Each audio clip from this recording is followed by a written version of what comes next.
नमस्कार स्टूडेंट्स, कैसे हैं आप सभी। तो आज जो हमारा सेशन है वो आईआर का सेशन है। और कल जो परीक्षा आपकी हुई यूपीएससी 2026 प्रीलिम्स की परीक्षा हुई, तो वाकई जो क्वेश्चन पेपर था वो काफ़ी लेंथी पेपर था। और सभी बच्चे जो है, सभी स्टूडेंट परेशान थे और परेशान होना लाजमी है भी। एक तो यूपीएससी ने अपने क्राइटेरिया से बाहर जाकर कई क्वेश्चन दिए भी हैं। अब मैं आईआर की ही बात करूं तो आईआर में मतलब अपेक्षा नहीं थी कि इस तरह के क्वेश्चन आएंगे, लेकिन फिर भी जो है एक तरीके से सिलेबस से आउट होकर जो है क्वेश्चन दिया गया है। तो अमूमन सभी जो स्टूडेंट थे वो काफ़ी परेशान भी थे। लेकिन क्योंकि यूपीएससी हमेशा जो है कुछ ना कुछ बदलाव करता है, और उसने इस बार बदलाव ऐसे किया कि भाई क्वेश्चन पेपर को थोड़ा लेंथी भी बना दिया, और जो क्वेश्चन है वो थोड़े से मिडिल से, यानी कि हम कह सकते हैं कि थोड़े हार्ड क्वेश्चन भी उसने दे दिए। तो इस बार जहाँ तक है मेरिट जो है वो आपकी लगभग 40 क्वेश्चन अगर जिसके सही हैं तो उसके आसपास ही मेरिट इसकी जानी है। खैर, आईआर के क्वेश्चनों का हम डिस्कशन कर लेते हैं। तो हमारा जो फर्स्ट क्वेश्चन है, अगर आप पहला क्वेश्चन देखोगे तो जैसे आप खुद देखिए, ये क्वेश्चन जो है कन्वेंशन को लेकर है। यानी कि कहने का मतलब है कि जो कन्वेंशन होते हैं, अब होता क्या है कि जो कन्वेंशन होते क्या है, कन्वेंशन होते क्या है कि जब बहुत सारे देश एक साथ आपस में कोई जो है कोई अंतर्राष्ट्रीय नियम या कानून को मानते हैं तो उसी को हम एक तरीके से कन्वेंशन कह देते हैं। तो ये कन्वेंशन जो होते हैं, जैसे अलग अलग सेक्टर में कन्वेंशन हो सकते हैं, मजदूरों के लिए हो सकते हैं, या युद्ध से प्रभावित जो लोग होते हैं उनके लिए कन्वेंशन हो सकते हैं। ठीक है। या इसके अलावा जो है महिलाओं के संदर्भ में भी कोई कन्वेंशन हो सकता है, फूड को लेकर कन्वेंशन हो सकता है, शरणार्थियों को लेकर कन्वेंशन हो सकता है, वगैरह वगैरह।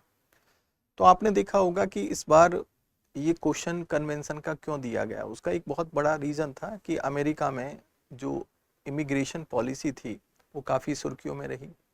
इसके अलावा आपने देखा होगा कि जो रोहिंग्याज शरणार्थी हैं, या रोहिंग्याज का मुद्दा काफ़ी सुर्खियों में रहा। जो शरणार्थी संकट है वो भी काफ़ी मुद्दा जो है, जो 2025 और 26 में काफ़ी सुर्खियों में रहा।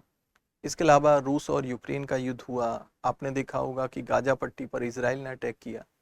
तो कहीं ना कहीं ये जो कन्वेंशन है वो भी सुर्खियों में आए। तो आप देखोगे कि यहाँ पर अगर मैं रोजगार नीति पर कन्वेंशन की बात करूं, तो भारत ने इस कन्वेंशन को रेटिफाई किया हुआ है।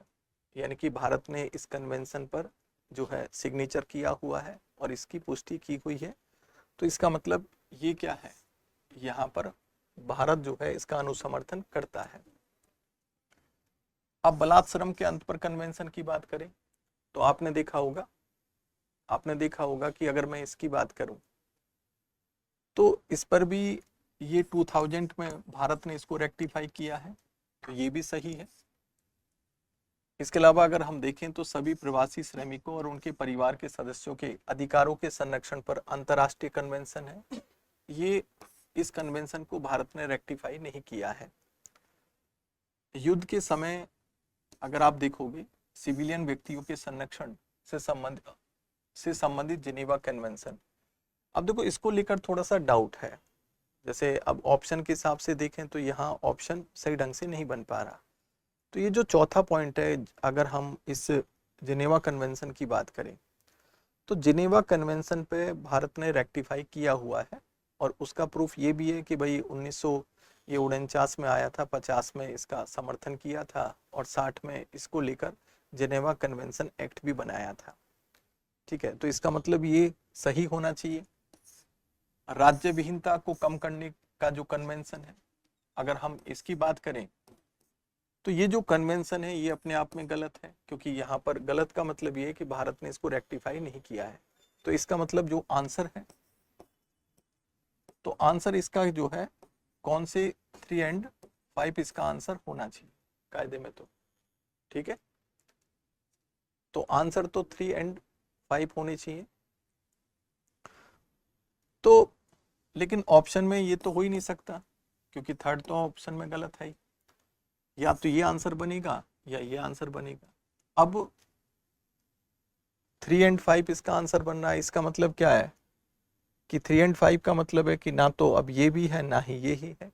तो इसका मतलब यूपीएससी कोई तो आंसर लगाएगा, या तो यूपीएससी इसको आंसर लगाएगा या इसको लगाएगा। ठीक है, तो इसका आंसर जो है अगर आप देखोगे तो इसका आंसर सी भी आ सकता है और इसका आंसर डी भी आ सकता है। अब देखते हैं कि यूपीएससी इसका आंसर क्या लगाता है। लेकिन यह है कि इस क्वेश्चन को जो है चुनौती दी जा सकती है।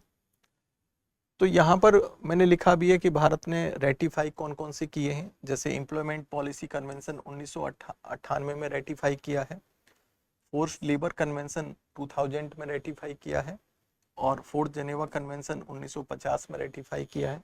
लेकिन कौन सा रेटिफाई नहीं किया? माइग्रेंट वर्कर कन्वेंशन 1990 में जो आया वो रेटिफाई नहीं किया। रिडक्शन ऑफ स्टेटलेसनेस कन्वेंशन, मतलब जो राज्य विहीन लोग होते हैं जिनके पास कोई नागरिकता नहीं है, या तो जो इस कन्वेंशन को मानेगा वो ऐसे लोगों को जो राज्य विहीन लोग हैं या तो अपने यहाँ से हटाएगा या उनको जो है नागरिकता देगा। ठीक है, तो इस कन्वेंशन पे भी भारत का जो है रेटिफिकेशन नहीं है, पुष्टि नहीं है। तो अब ये थोड़ा सा आंसर इसका डाउटफुल है। ठीक है, और देखते हैं कि यूपीएससी इसका आंसर क्या देता है। अब देखिए यहाँ पर नेक्स्ट क्वेश्चन है, निम्नलिखित में से कौन सी कनेक्टिविटी परियोजना भारत और आसियान सदस्य देशों के बीच में सहयोग का एक भाग है? अब देखिए आसियान, आपने देखा होगा कि जो 1991-92 में जो लुक ईस्ट पॉलिसी आई थी, तो भारत ने आसियान देशों पर तब फोकस करना शुरू किया था। फिर 2014 में ये look east policy act east policy के रूप में परिवर्तित हो गई, जिसमें भारत ने लुक ईस्ट पॉलिसी को और ज़्यादा से ज़्यादा विस्तारित किया। तो अभी भी अगर हम एक्ट ईस्ट पॉलिसी का मुख्य केंद्रण देखें तो वो आसियान ही है। ठीक है, तो आसियान में आप देखोगे कि भाई आसियान के साथ भारत अपने संबंधों को अच्छा करना चाहता है। तो उसी के बिहाफ पर आपने देखा होगा कि सहयोग का एक भाग है, जैसे Kaladan multi modal transit project है, तो ये भारत और म्यांमार के मध्य है, ये बिल्कुल सही है। आईएमटी जो ट्राइलेटरल हाईवे है, ये भारत म्यांमार और थाईलैंड के मध्य है, ये भी बिल्कुल सही है। ये अगरतला और आखाउड़ा रेलवे लाइन है, ये अपने आप में गलत है, क्योंकि ये आसियान देशों के बीच में सहयोग नहीं है, क्योंकि ये बांग्लादेश और भारत के बीच में है। और जब बांग्लादेश और भारत के बीच में है तो बांग्लादेश तो आसियान का सदस्य देश नहीं है, वो तो बिम्स्टेक का सदस्य देश है। ठीक है, और सार्क का सदस्य देश है। क्लियर है, तो आंसर तो इसका करेक्ट है, तो 1 और 2 ही इसका आंसर बनेगा। अब आप ऐसे भी देख सकते हो, जैसे ये कलादान जो मल्टी मॉडल प्रोजेक्ट है वो कोलकाता से कहाँ से स्टार्ट हो रहा है? तो वो कोलकाता से स्टार्ट हो रहा है। तो पहले समुद्री मार्ग है, इसमें सितवे जो म्यांमार का सितवे पोर्ट है यहाँ तक है। फिर यहाँ पर आपने देखा होगा कि ये जो है कलादान रिवर है, तो फिर यहाँ से थोड़ा सा आपका जो है यहाँ से जो मार्ग है वो नदी वाला मार्ग स्टार्ट होता है। फिर यहाँ से सड़क वाला रास्ता शुरू हो जाता है और ये सीधा कहाँ है, ये आइजोल तक जाता है।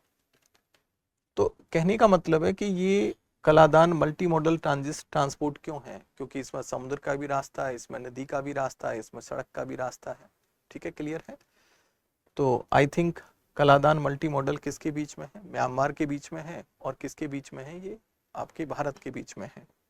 ठीक है, दूसरा, अगर हम ट्राइलेटरल जो हाईवे की बात कर रहे हैं, ये जो है आईएमटी ट्राइलेटरल हाईवे, ये किसके मध्य है? यहाँ से आप देखो कि इंडिया से स्टार्ट होता है और ये म्यांमार गया, और म्यांमार से होता हुआ ये कहाँ जा रहा है? ये थाईलैंड तक जा रहा है। तो यानी कि ये 3 देशों के मध्य है, और ये भी आसियान के मध्य सहयोग को बढ़ावा देता है। देखिए आसियान देशों की जो शुरुआत होती है वो म्यांमार से ही होती है। भारत सरकार का ये उद्देश्य है कि भाई हमारा थाईलैंड के साथ, म्यांमार के साथ हमारा पहले कनेक्टिविटी अच्छी हो जाए, फिर इस प्रोजेक्ट को हम आगे बढ़ाएंगे। हालांकि ये प्रोजेक्ट अभी तक पूरा नहीं हुआ है। फिर आपने देखा होगा कि जो बांग्लादेश और भारत के बीच में जो रेलवे लाइन है, थर्ड पॉइंट है, वो यहाँ आपने देखा होगा कि अकुरा है और यहाँ अगरतला है। तो ये जो रेलवे लाइन है ये भारत और किसके बीच है? बांग्लादेश के बीच है। ठीक है, तो इसका जो आंसर बनेगा वो डेफिनेट है 1 और 2 इसका आंसर बन जाएगा।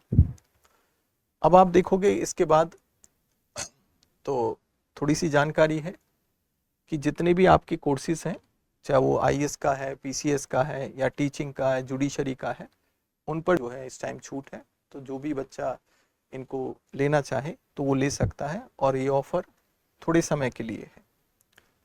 फिर फाउंडेशन कोर्स आपने देखा होगा कि अगर आप फाउंडेशन कोर्स लेना चाहते हो तो ये फीस को 50% लेस कर दिया गया है।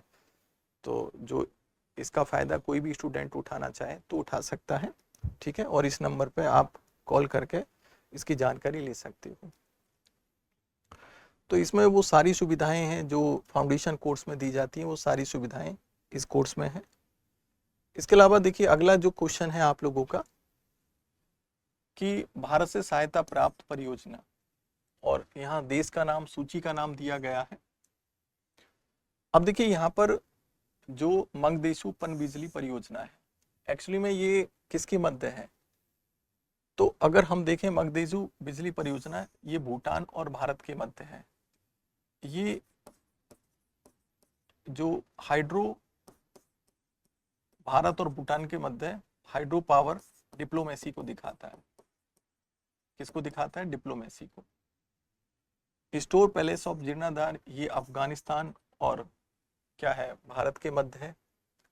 ये डिकोया का जिला अस्पताल जो सहायता प्राप्त परियोजनाएं हैं, अगर मैं इसकी बात करूं तो ये श्रीलंका है। और institute of security and law, ये आपका मालदीव है। तो कुल मिलाकर आंसर इसका जो बना वो आपका 2, 3, 4 और 1 बन जाएगा, ठीक है। तो ये आ रहा है भाई, सॉरी 3। तो पहला बनेगा आपका 3, फिर 2, फिर 4 और फिर 1। तो 3, 2, 4, 1 का मतलब क्या है? बी इसका आंसर बनेगा। Okay B. अब देखिए यहाँ पर मंगथेजु जो पनबिजली परियोजना है, ये भूटान और भारत के मध्य ये हाइड्रो पावर डिप्लोमेसी को दिखाता है, ठीक है। और वैसे भी भारत अपने पड़ोसी देशों के साथ, आपने देखा होगा कि पड़ोसी प्रथम जो नीति है उसके उस मामले में काफ़ी एक्टिव भी है। यानी कि जो भारत की विदेश नीति है उसमें एक बहुत इम्पोर्टेंट विदेश नीति वो ये भी है कि पड़ोसी प्रथम नीति, जो देश के प्रधानमंत्री हैं तो उनके द्वारा इसको 2014 में नरेंद्र मोदी जी के द्वारा इसको लाया गया था। तो इसकी स्टार्टिंग जो हुई थी वो 2014 में हुई थी। अब स्टोर पैलेस का जीर्णोद्धार, ये अफगानिस्तान के मध्य है, ताकि ये कल्चरल डिप्लोमेसी को दिखाता है। ये किसको दिखाता है? कल्चरल डिप्लोमेसी को। तो हम एक सॉफ्ट पावर के रूप में कल्चरल डिप्लोमेसी पर भी फोकस करते हैं, ठीक है। और आज की डेट में आपने देखा होगा जो डिप्लोमेसी होती है तो उसमें जो सॉफ्ट पावर का जो है बड़ा यूज किया जाता है। डिकोया का जिला अस्पताल, ये श्रीलंका के साथ है।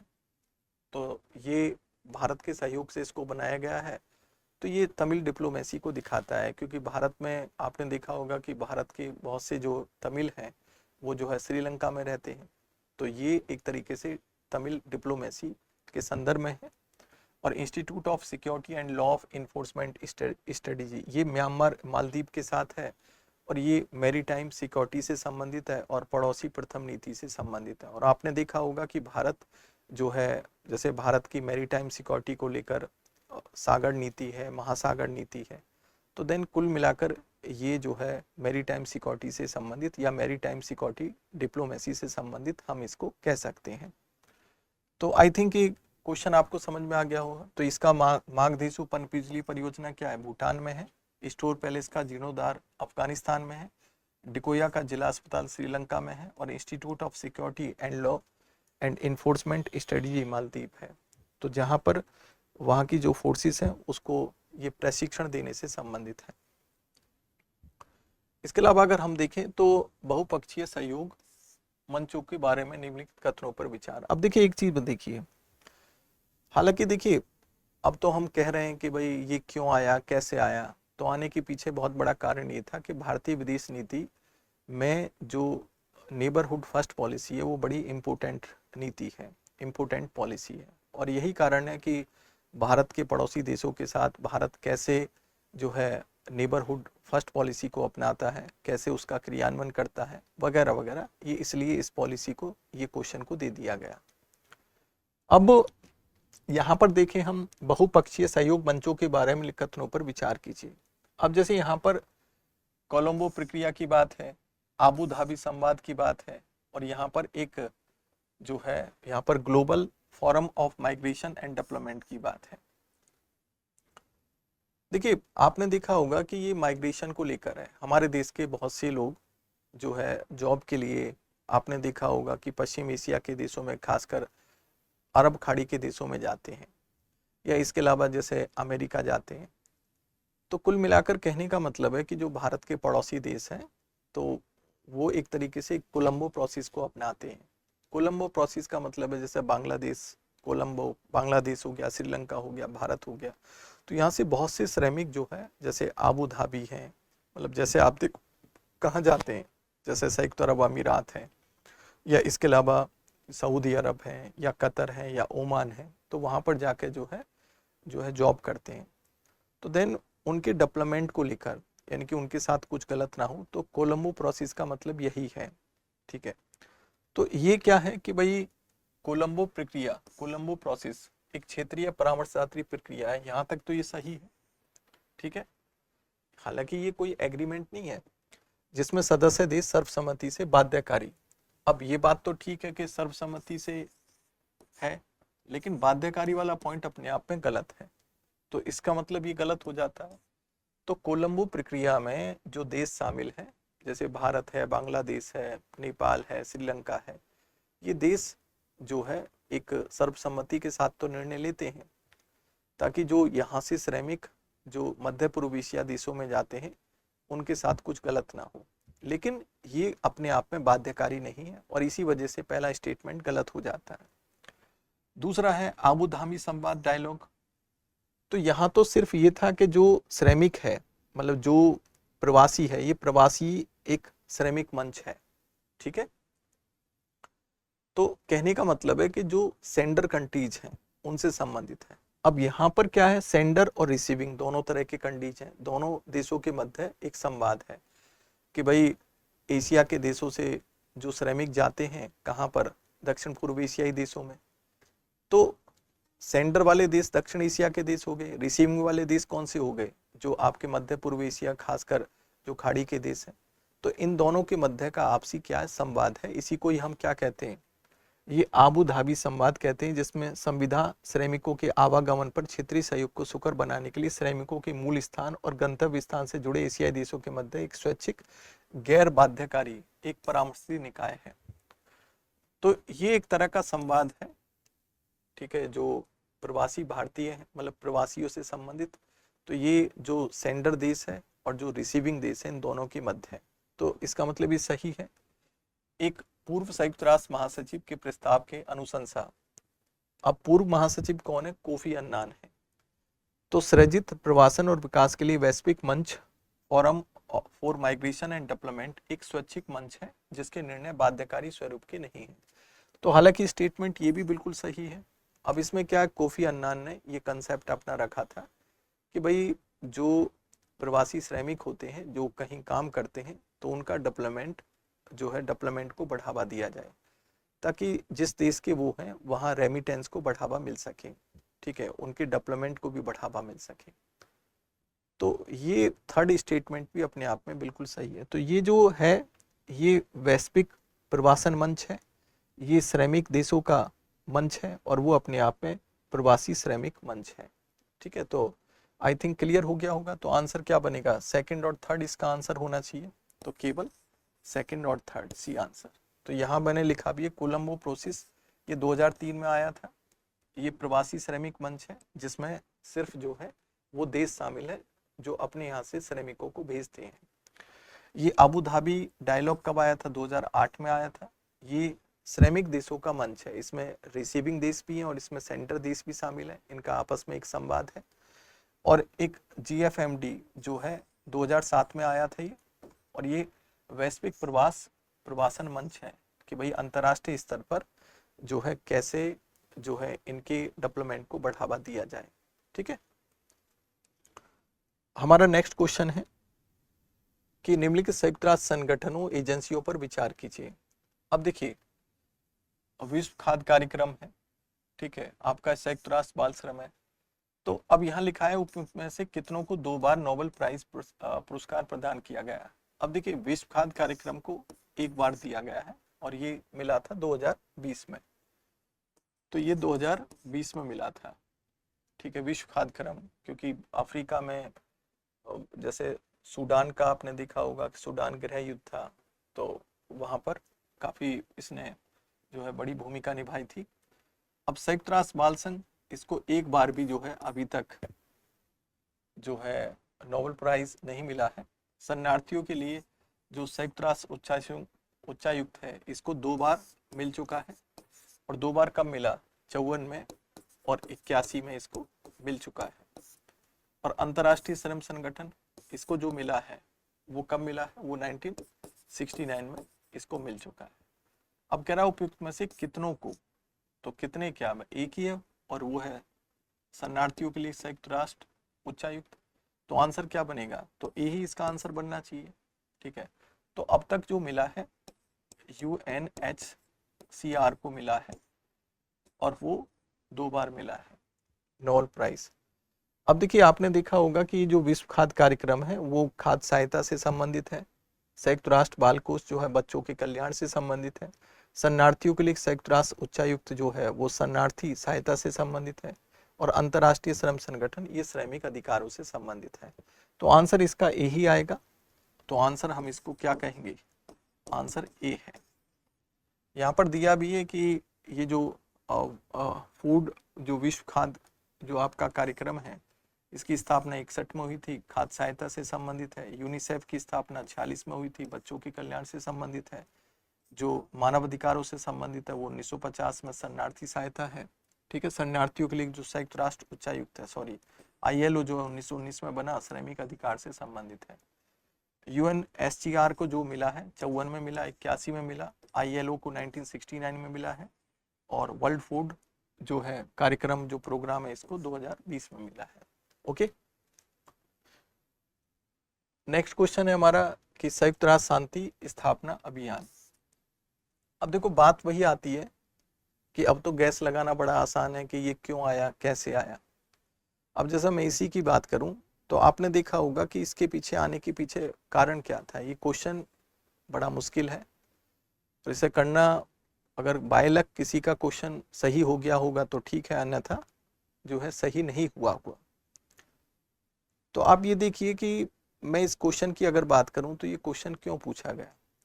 देखिए, भारत का जो रोल है, अगर मैं UN शांति सेना की बात करूं तो बहुत बड़ा रोल भारत की सेना ने निभाया है। तो UN के द्वारा UN पीस कीपिंग जो है मिशन चलाया जाता है, उसमें भारत की बहुत बड़ी भूमिका है। अब रीजन क्या है कि जो है समय समय पर ये डिमांड होती रही है कि UN पीस कीपिंग रिफॉर्म्स होने चाहिए।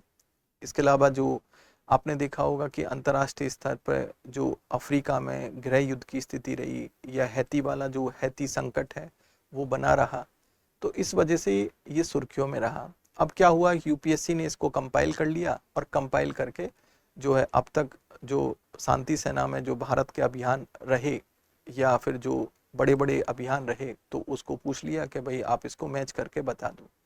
तो आसान क्वेश्चन तो नहीं है ये। अब देखोगे कि यहाँ पर आपने देखा होगा कि ये लीबिया में गृह युद्ध की स्थिति बनी थी, तब ये इसको लाया गया था। और ये 2003-2018 में ये सबसे लंबा चला था, जहां तक 2003 से 2018 तक। ओके, फिर MIUNCRT की बात करें तो ये जो है आपका जो है, इसकी अगर हम बात करें तो ये आपका हैती से संबंधित है और 2004 से 2007 तक रहा। तो अगर मैं मिनोग्राफ्ट की बात 2007 से, सॉरी ये 2007 से 2010 रहा है। और ये किससे संबंधित है? ये अफ्रीकन रिपब्लिक से संबंधित रहा, ठीक है। उसके बाद अगर इसकी मैं बात करूं तो ये 2004 से 2017 रहा और फिर ये आपका 2002 हो गया। तो यहाँ पर 3 आ जाएगा, फिर 1 आ जाएगा,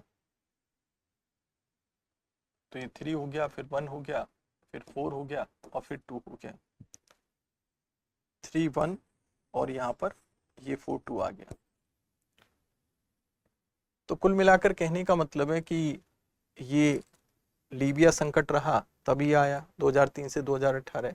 ये अफ्रीकन गणराज्य को लेकर, सेंट्रल अफ्रीकन रिपब्लिक था, खासकर चाड जो देश है वहां को लेकर। यहाँ पर जो ये आपका MINUSTAH जो आया, ये हेती को लेकर है, हेती संकट को लेकर। और यहाँ पर ये जो आया वो ईस्ट तिमोर को लेकर आया, तो ईस्ट तिमोर से संबंधित है। ओके, तो आंसर जो है 3142 इसका आंसर आ जाएगा। ठीक है, उसके बाद अगर हम देखें तो अब जैसे आपने देखा होगा कि 2025 में ये जो अस्मिता प्रोग्राम चला था दृष्टि का, तो उसमें काफ़ी बच्चों का जो सिलेक्शन भी हुआ। अब इसमें दृष्टि जो है काफ़ी सुविधाएं देता है, तो उन सुविधाओं का फ़ायदा उठा सकते हो। ठीक है, राइट। अब देखो यहाँ पर ये है बिम्स्टेक सांस्कृतिक उद्योग प्रशिक्षणशाला। देखो बिम्स्टेक जो है, आपने देखा होगा कि दक्षिण एशिया को लेकर सार्क जैसी संस्था काम करती है, लेकिन आपने देखा होगा कि धीरे धीरे सार्क को लेकर जो है भारत का वो एक्टिवनेस नहीं है, और 2014 के बाद सार्क की कोई मीटिंग हो भी नहीं पाई है। तो उसका एक बहुत बड़ा कारण तो पाकिस्तान ही है। लेकिन अब बात आती है कि भारत ने बिम्स्टेक पर फोकस किया, उसका एक बहुत बड़ा कारण ये है कि बिम्स्टेक दक्षिण एशिया के साथ साथ दक्षिण पूर्व एशिया के देशों को भी कनेक्टिविटी देता है।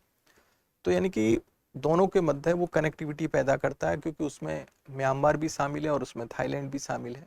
अब सबसे अच्छी बात है कि बिम्स्टेक का अपना सचिवालय भी है और उसके 14 फंक्शन यानी कि 14 कार्य हैं। ठीक है, अब उसको लेकर आपने देखा होगा कि अलग अलग देशों के लिए 2-2 कार्य, क्योंकि इसमें 7 देश हैं तो अलग अलग सबके अपने अपने फंक्शन हैं।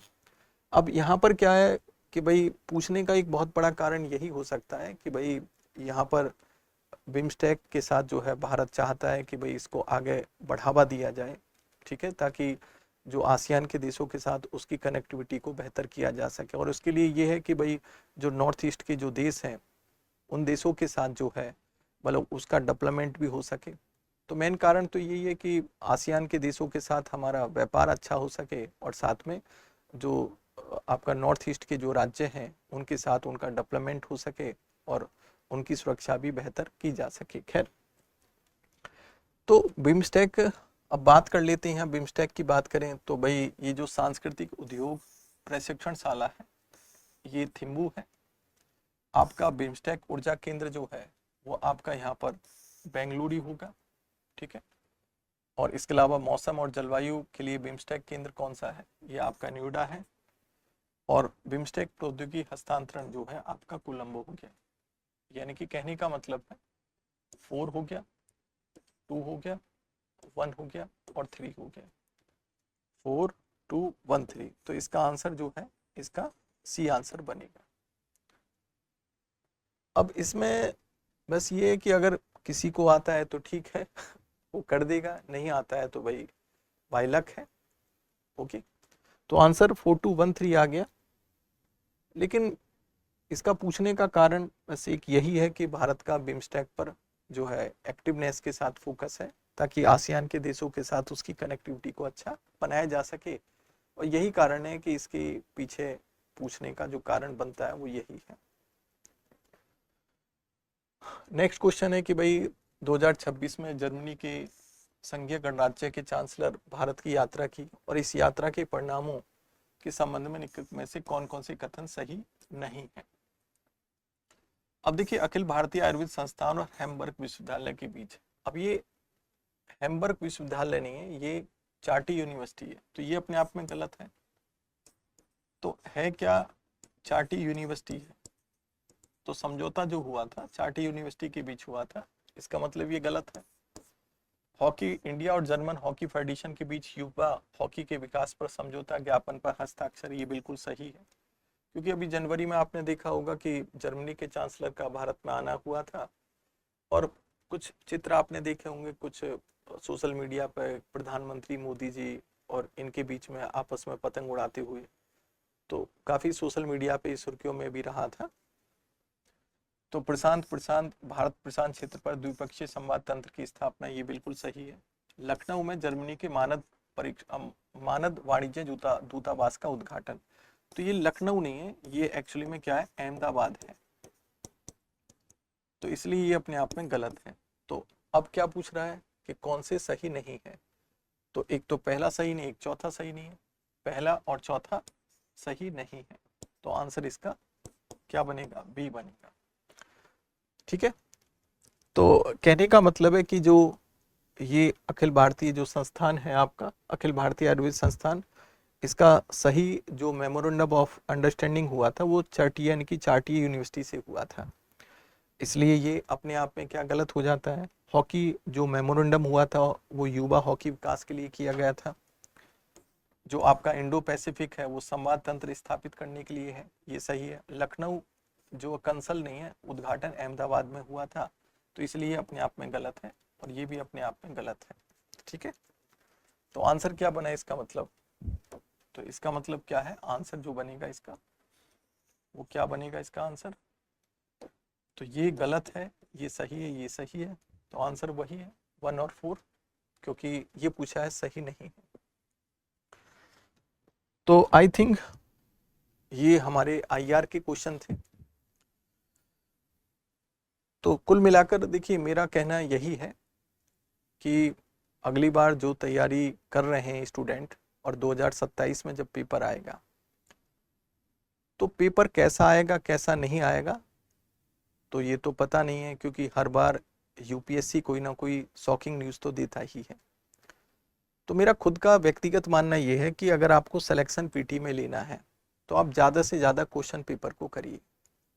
आप हर सब्जेक्ट के 2,500 क्वेश्चन करें, फिर उसके अलावा जब ये आप लगभग 14-15 हज़ार या 10,000 क्वेश्चन मान लो आपने कर लिया, तो फिर लगभग 40 से 50 सेट आप जो है जीएस के निकालें, और अलग अलग कोचिंगों की, जो कहने का मतलब है जैसे दृष्टि है या फिर अन्य कोई भी और है, तो उनके पेपर सेट आप निकालें, लगभग 40 से 50 पेपर सेट को आप निकालें। तो उससे क्या होगा कि जो आजकल मल्टी डायमेंशनल क्वेश्चन पूछे जा रहे हैं, तो एक उसके साथ आपका एक जो है रिदम बनना शुरू होगा, आपकी पढ़ने की गति बढ़ेगी। भाई पेपर अगली बार भी लेंथी आ सकता है, फिर अलग अलग डायमेंशनल में पूछा जा सकता है, तो एक सबसे बेस्ट तरीका इसका यही है कि भाई आप लोग जो है ज़्यादा से ज़्यादा प्रैक्टिस पर फोकस करें, क्योंकि यही एक तरीका है और यही एक सॉल्यूशन है, अन्यथा मुझे नहीं लगता कोई और दूसरा सॉल्यूशन होगा। खैर, तो आज का जो हमारा सेशन है वो आईआर का यही समाप्त होता है। नमस्कार, जय हिंद। अब एग्जाम की तैयारी को और बेहतर करने के लिए हमारे चैनल को लाइक, शेयर और सब्सक्राइब करना ना भूलें।